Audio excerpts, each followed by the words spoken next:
I will cover 4 cornerstones that I think is vital if you want to tackle the Stalder Press. Actually, I was in the middle of the process of creating another video when this happened. Holy shit. Finally, for the first time in my life, I could do a Stalder Press handstand. This skill has been a lifelong dream of mine since I joined a local gymnastic center as a kid, but I was never able to achieve it until now, at the age of 36 years. Took a while, huh? So before my excitement wears off, I want to share with you my tips and lessons for developing an advanced skill like the Stalder Press. Many lessons can be used as a framework for other life goals, even if the Stalder Press is not a goal of yours. Stalder is just a symbol for a long-term goal that I considered unachievable for the longest time in my life. Even though the Stalder Press has been a lifelong goal and I've been basically practicing my whole life, it took me only about 4 months to achieve it once I put deliberate and structured action into my practice. In retrospect, everything I did made perfect sense. But looking back, I found myself making so many mistakes and wrong assumptions that it's almost embarrassing. So I hope this video can give you some clarity and guidance if you want to achieve an ambitious goal like the Stalder Press, no matter how old you are or what your sports background is. The most important thing of all, everything is possible if you just believe in yourself. This is such an overused phrase that I can't hear it anymore. The thing with belief is whether it prevents or enables you to take action. Usually, the farther away from you a goal or a skill is, the less likely you believe yourself achieving it. So in many cases this leads to categorical excuses like I'm too old, it's too difficult, I have no time, I'm untalented, and on and on and on. Back when I was a kid, my gymnastic coach always told me that you need to start young to achieve advanced levels. And well, this might be true if you want to compete in the Olympics, but it certainly isn't true for many advanced skills. But this statement nonetheless created a negative belief in myself that I'm too old to achieve advanced skills in gymnastics. And for me, I considered the Stalder Press always as an advanced skill. So as a consequence, I never really took deliberate actions towards achieving this skill. I've been doing general strength training and I could do a press handstand, but whenever I half-heartedly gave the Stalder Press a try, it just seemed impossible to reach. Everything changed when I threw my false assumption overboard and switched from a me belief into a process-oriented belief. You see, whenever a goal seemed too far away, it was hard seeing myself achieving it and working towards it. There was this massive gap between my current self and where I wanted to be that I would always get discouraged and stop working towards this particular goal. But putting my trust in the process and believing in it suddenly changed the time frame. Instead of constantly being confronted by this void of what I couldn't do, I suddenly experienced constant improvement, which further nourished my belief in the process. I always thought of the Stalder Press as a single standalone skill. You either could do it or you couldn't. So for me there were only 3 progression levels: a handstand, a press handstand and the Stalder Press. Nothing in between, just these 3 skills. But I never dug deeper to understand the relationship between movement complexity and strength for a more conceptual perspective.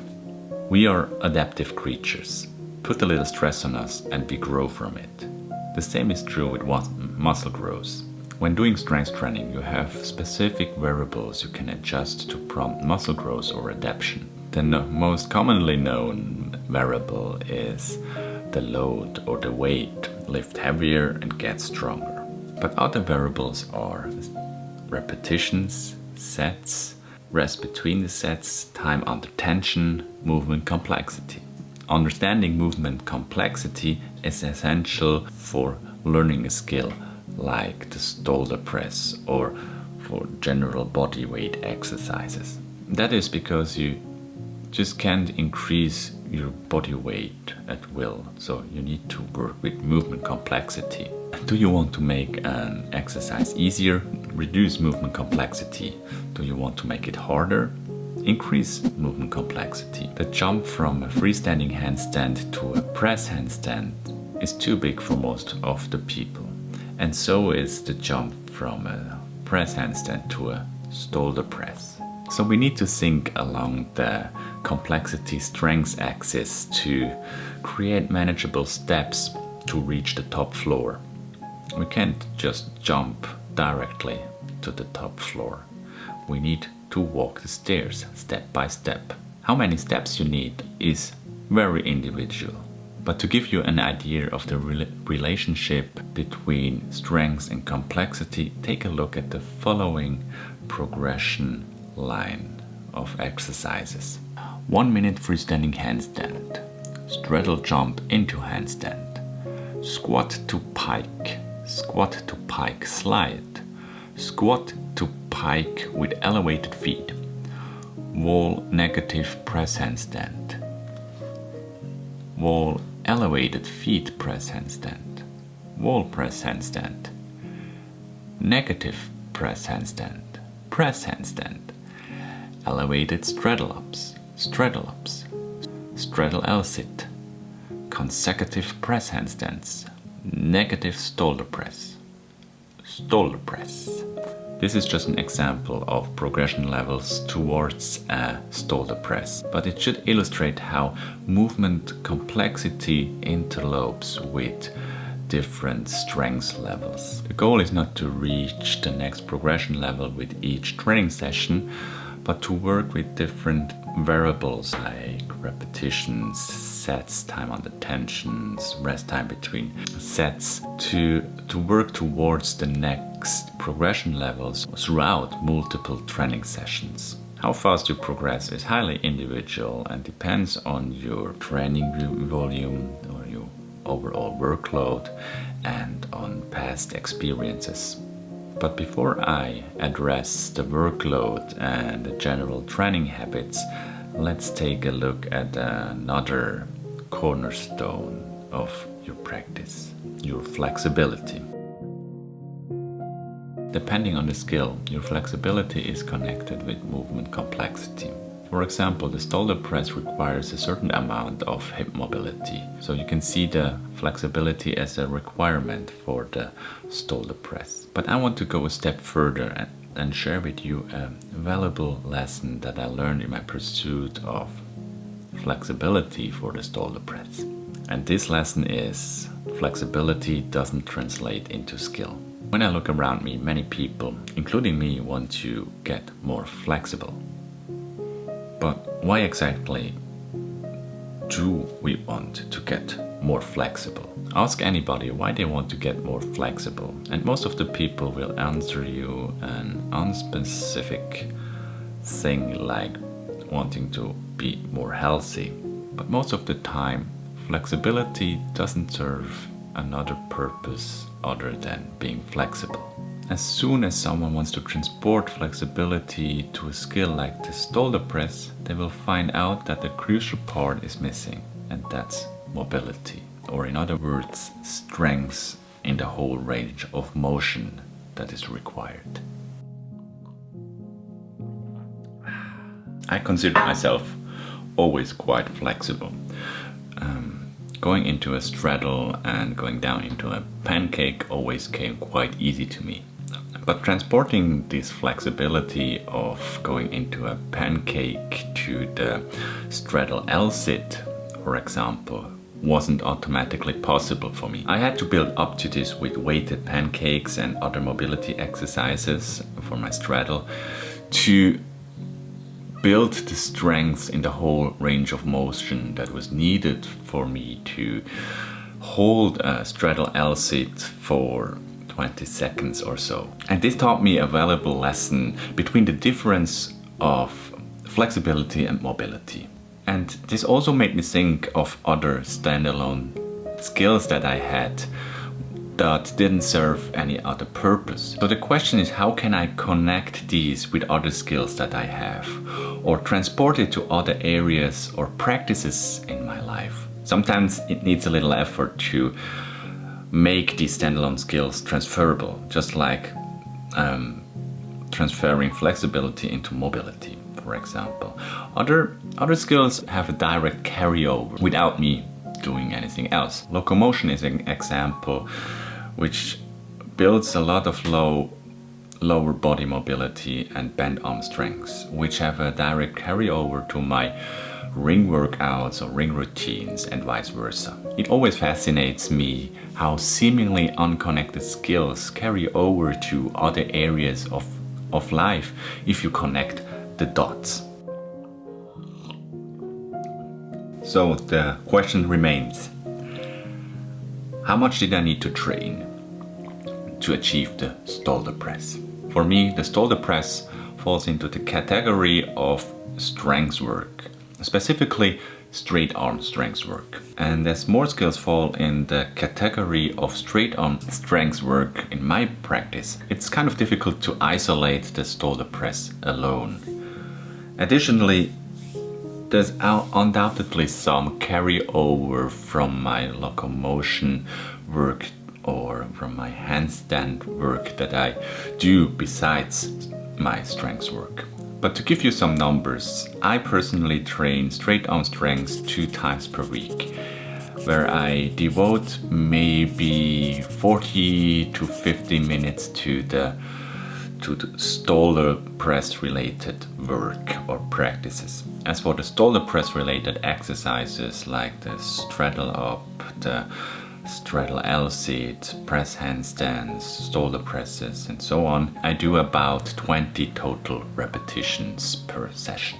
Of course, the repetitions vary where I am at my current training phase. When I progress to a next level with a more complex movement, like from a negative press handstand to a normal press handstand, I reduce my repetitions because it requires more strength. I try to improve each training session, whether it would be the amount of repetitions, sets, minimizing the rest time between the sets, lengthening the time under tension, or in the end move to a more complex movement by leveling up to a new progression level. No matter how tiny the improvement is, I always have the intention of improving myself. I don't want to be one of those guys who goes to the gym for 20 years and doing the same exercises over and over without ever improving. I always remind myself, no matter how tiny the improvement is, it will always add up over time. But in the end, it all boils down to your regular training habits. A good process is valuable and one thing, but it won't bring you far if you are not able to stick to it. I already mentioned the advantages of a process-oriented focus versus a goal-oriented focus, especially for ambitious goals, but it will still be challenging to stick to your habit. Motivation won't always accompany you. Other things will constantly battle for a higher priority than your practice. So in the end, you need to build an identity that matches your habit. The question is, who do you need to become to breathe this habit you want to incorporate in your life? Are you a person who is disciplined and uses the training to forge a strong mind and body? Or are you someone who still needs motivation or the right timing to work out? I myself grew up with manga figures as my role models. I was especially drawn to hardworking characters like Vegeta from Dragon Ball or Roronoa Zoro from One Piece. Those characters work harder than anybody else to become the best versions of themselves. They don't see their current self as set in stone. Who they are is defined by their constant actions and not by their past failures or achieved goals. So ask yourself, what type of person do you need to become to train every day, no matter the circumstances? Instead of asking yourself the minimal training dosage to achieve this and that goal. You still can figure out the optimal process later, but you need to start first. And see your identity as a vehicle that drives action and not just having good intentions. If the gap between your current lifestyle and your desired habit is too big, make the habit doable. So instead of wanting to work out every day for 2 hours and fail because you're too far off being that person who incorporates that habit, commit to showing up first. James Clear, the author of Atomic Habits, suggests of making a habit so small that you're able to commit to it for a week or two. So instead of working out for 1 hour every day, start with working out for 5 minutes for a day and then stop.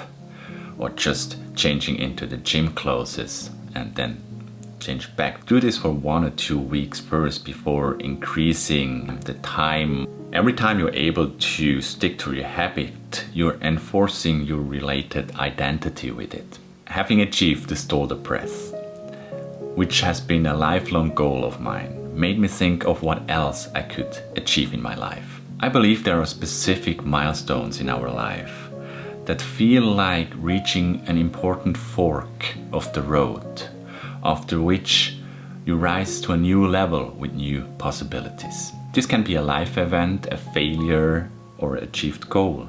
For me, reaching the Stalder Press felt like such a milestone because it shattered a limiting belief that I had about myself.